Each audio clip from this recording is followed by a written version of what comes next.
Ukraine থেকে বড় আকারের সাইবার হামলার শিকার হয়েছে সামাজিক মাধ্যম এক্স, এমনটাই দাবি করেছেন ওই প্রতিষ্ঠানের মালিক ধনকুবের ইলন মাস্ক। মাস্ক বলেন, এক্সের বিরুদ্ধে গুরুতর সাইবার হামলা হয়েছে এবং এখনও তা অব্যাহত রয়েছে।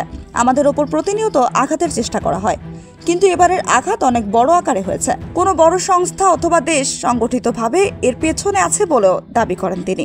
পরবর্তীতে ফক্স বিজনেসকে দেওয়া এক সাক্ষাৎকারে মাস্ক দাবি করেন যে কম্পিউটার সিস্টেম থেকে এই আক্রমণ চালানো হয়েছে তার আইপি অ্যাড্রেস ইউক্রেনের, কিন্তু এই দাবির পক্ষে কোনো প্রমাণ তিনি দেননি। এরপর কয়েকজন সাইবার নিরাপত্তা বিশেষজ্ঞ জানান, এটুকু তথ্য থেকে এটা নিশ্চিত করে বলা যায় না হামলার জন্য ইউক্রেনই দায়ী। ডাউনডিটেক্টর.com এর তথ্য অনুযায়ী সোমবার যুক্তরাষ্ট্রের ইস্ট কোস্টে স্থানীয় সময় সকাল 10টা নাগাদ প্রায় 40,000 এক্স ব্যবহারকারী তাদের সেবা বিঘ্নিত হওয়ার কথা জানান। তারপর থেকে এই সংখ্যা উপর-নিচ হতে থাকে। দুপুর 12টা নাগাদ সংখ্যাটা প্রায় 35,000-এ নেমে যায়, তারপর আবার বাড়তে থাকে এবং শেষ পর্যন্ত কমে। 2022-এ ইলন মাস্ক এক্স তথা সাবেক টুইটার কেনার পর থেকেই এই সমাজ মাধ্যমে বেশ কয়েকবার প্রযুক্তি বিভ্রাট দেখা দিয়েছে।